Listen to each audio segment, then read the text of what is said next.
सावळ्याची जणू सावली या मालिकेच्या येणाऱ्या भागामध्ये धमाकेदार असा ट्विस्ट येणार आहे.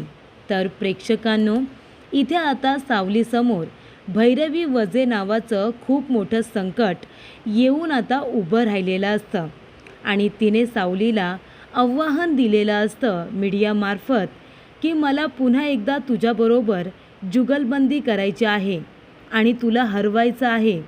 त्यानंतरच मला मिळणारा हा पुरस्कार मी स्वीकारणार आहे. आणि त्यामुळे मीडिया अख्ख्या पुण्यामध्ये सावलीला सगळीकडे शोधत असते. त्यामुळे इथे आता सावली खूप मोठ्या धर्मसंकटामध्ये पडलेली असते. म्हणूनच तिने खूपच जास्त महत्त्वाचा निर्णय घेतलेला असतो.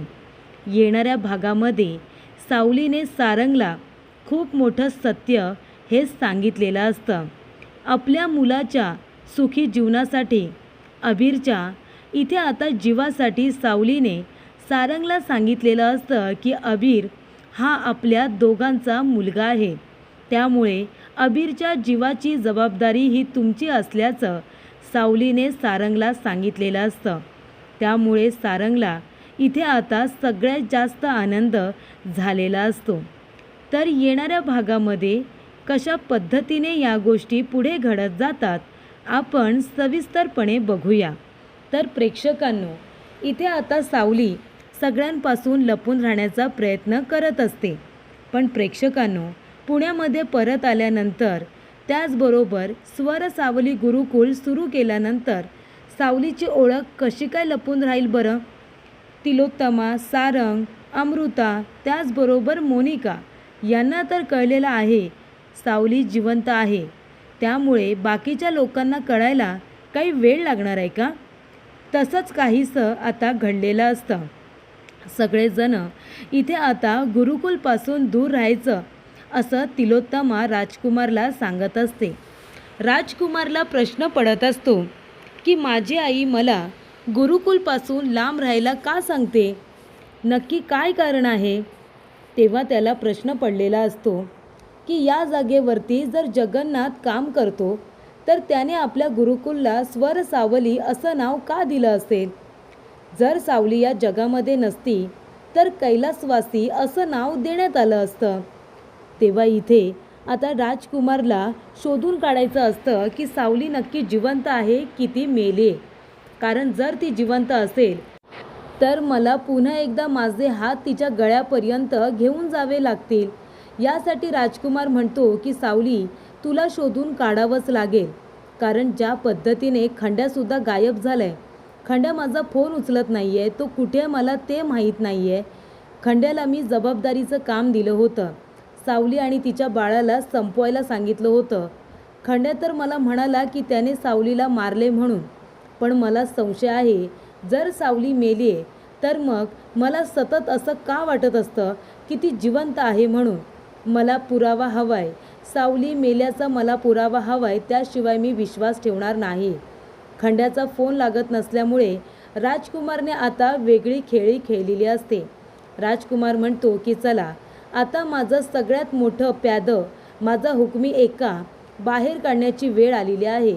आणि राजकुमारने भैरवी वजे हिला अमेरिकेवरून बोलावून घेतलेलं असतं. तिचं आता भारतामध्ये येणं होणारच असतं.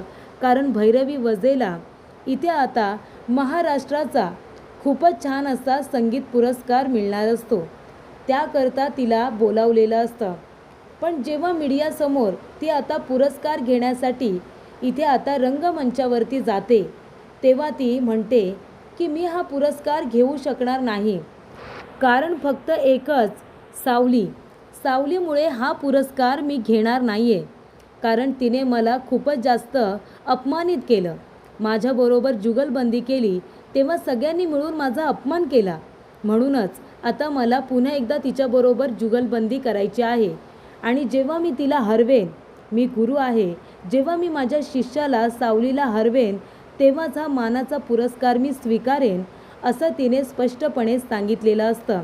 मी मीडियाच्या मार्फत सावलीला इथे आता उघड आवाहन करते की तिने माझ्याबरोबर पुन्हा एकदा इथे आता जुगलबंदी करावी. माझं तिला ओपन चॅलेंज आहे. तिने मला पुन्हा एकदा हरवून दाखवावं. जर तिने मला हरवलं तर मी माझी हार मान्य करेन आणि जर मी जिंकले तरच हा पुरस्कार मी स्वीकारेन, असं तिने स्पष्टपणे सांगितलेलं असतं. ही बातमी वाऱ्यासारखी पसरलेली असते.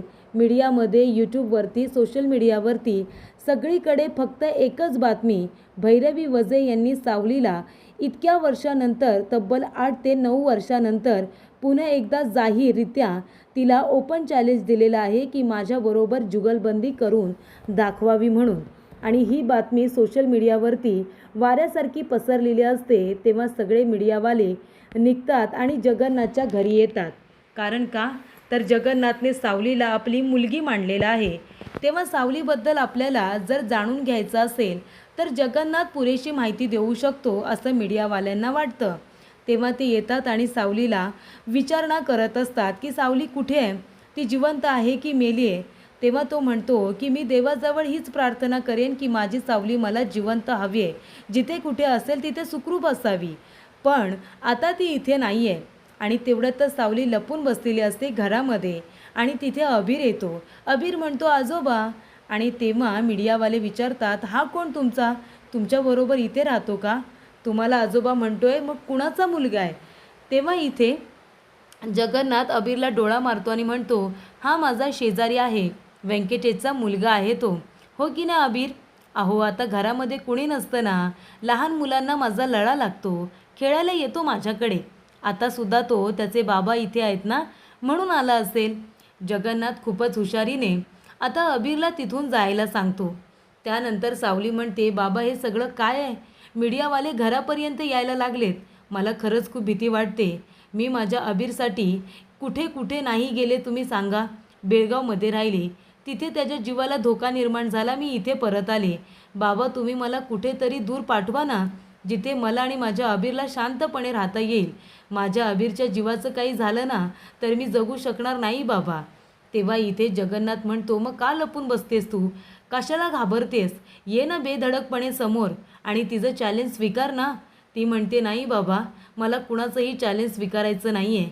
मला माझ्या आयुष्यात आता कुणीही नको आहे, फक्त मी आणि माझा अबीर, बाकी मला कुणीही नको आहे. तेव्हा इथे भैरवी वजेने आता जे काही ओपन चॅलेंज दिलेलं असतं ते सोशल मीडियावरती व्हायरल झालेलं असतं. ती न्यूज तिलोत्तमाला समजलेली असते. त्याचबरोबर ती न्यूज अमृता दाखवते सारंगला आणि ती म्हणते, सारंग बघतोयस ना, ही भैरवी वजे पुन्हा एकदा सावलीच्या मागावरती आली आहे.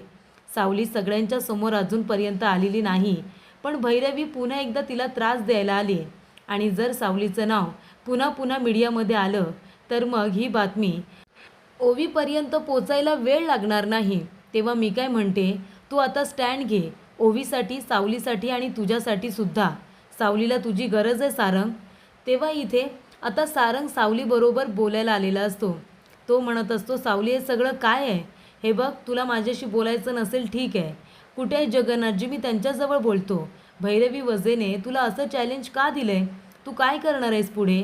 तेव्हा सावली म्हणते, मला कुणाचंही चॅलेंज स्वीकारायचं नाही आहे, मला कुणाबरोबर काहीही बोलायचं नाही आहे, मला काही देणं घेणंसुद्धा नाही.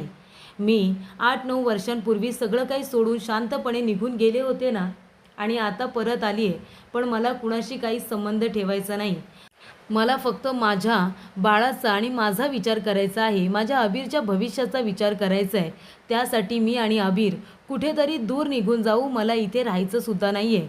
मला फक्त माझ्या बाळाच्या भविष्याची चिंता आहे.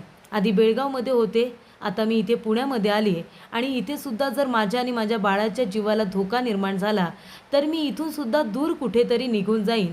पण आता मला भैरवी वजेचे चॅलेंज स्वीकारायचं नाही आहे, त्या गोष्टीमध्ये मला रसच नाही आहे, असं आता सावली म्हणते. आणि त्यानंतर प्रेक्षकांनो, इथे आता अबीरने सावलीला सांगितलेलं असतं की आपण जर बाहेर जाऊ शकत नाही तर आपण घरामध्येच क्लासेस घेऊया ना, सर्व मुलांना इथेच बोलूया, हो की नाही?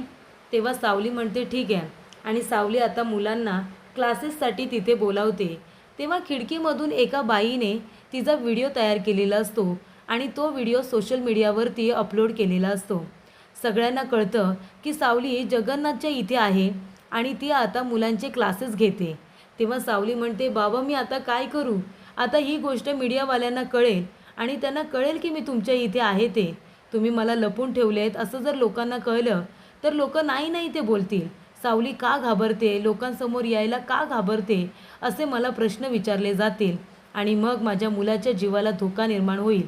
नाही बाबा नाही, मला कुठेतरी तुम्ही दूर पाठवून द्या. मला खरंच खूप भीती वाटते. आणि घाबरलेली सावली, तिला अबीरच्या जीवाची काळजी वाटत असते. तेव्हा ती घाबरून सारंगला फोन करते आणि म्हणत असते, सारंग मी बोलते सावली, तुम्ही लवकर घरी या, आत्ताच्या आत्ता घरी या आणि अबीरला आपल्या कुठेतरी दूर घेऊन जा. मला अबीरच्या जीवाची काळजी आहे. अबीरला कुठेतरी दूर घेऊन जा, मला खूप जास्त भीती वाटते. तेव्हा सारंग म्हणतो, सावली मी लगेच येतोय. तेव्हा सारंग येतो आणि म्हणतो, सावली काय झालं, तू एवढी का घाबरली आहेस आणि आपल्या अबीरच्या जीवाला का धोका असं का म्हणतेस तू. तेव्हा सावली म्हणते की त्याच्याच तर जीवाला धोका आहे म्हणून तर मी बेळगाव सोडून इथे आली आहे ना. तेव्हा आता इथे सुद्धा काही लोकांचा त्याच्यावरती डोळा आहे. मला माहिती आहे इथे आता भैरवी वजेने मुद्दामूनच मला ओपन चॅलेंज केलं आहे. मी जगासमोर यावं, मी जिवंत आहे, मी कुठे आहे हे त्या गुन्हेगारांना कळावं आणि मग ते लोक माझ्या बाळाच्या जीवावरती उठतील. मला माहिती आहे म्हणूनच हे चॅलेंज मला देण्यात आले. पण मला आता खूप भीती वाटते. तेव्हा तुम्ही अबीरला कुठेतरी घेऊन जा, त्याचा जीव वाचवा. तेव्हा सारंग म्हणतो, सावली तू तर म्हणाली होतीस की व्यंकटेश हा आपल्या अबीरचा बाबा आहे म्हणून, मग तू माझी मदत का घेतेस. व्यंकटेश आहे ना. सावली म्हणते, नाही व्यंकटेशजी नाही. सारंग मी तुम्हाला सांगते ना, अबीर आपल्या दोघांचा मुलगा आहे. त्याच्या जीवाची आता काळजी तुम्ही करा. व्यंकटेशजी कुणीही नाही आहेत त्याचे, ते फक्त माझे चांगले मित्र आहेत. बेळगावमध्ये त्यांनी आमची खूप मदत केली होती एवढंच. बाकी त्यांचा आणि माझा काही संबंध नाही आहे. ते एक चांगले उत्तम माणूस आहेत. पण तो माझा नवरा नाही आहे, अबीरचे बाबा नाही आहेत. अबीर तुमचा मुलगा आहे सारंग, तुमचा मुलगा आहे. तेव्हा इथे घाबरलेली सावली अबीरच्या जीवासाठी सारंगला सत्य सांगते. अबीर हा आपल्या दोघांचा मुलगा असल्याचं तिने आता सारंगला सांगितलेलं असतं आणि त्याचा जीव वाचवण्याची जबाबदारीसुद्धा तुमचीच आहे असं सुद्धा तिने सारंगला सांगितलेलं असतं.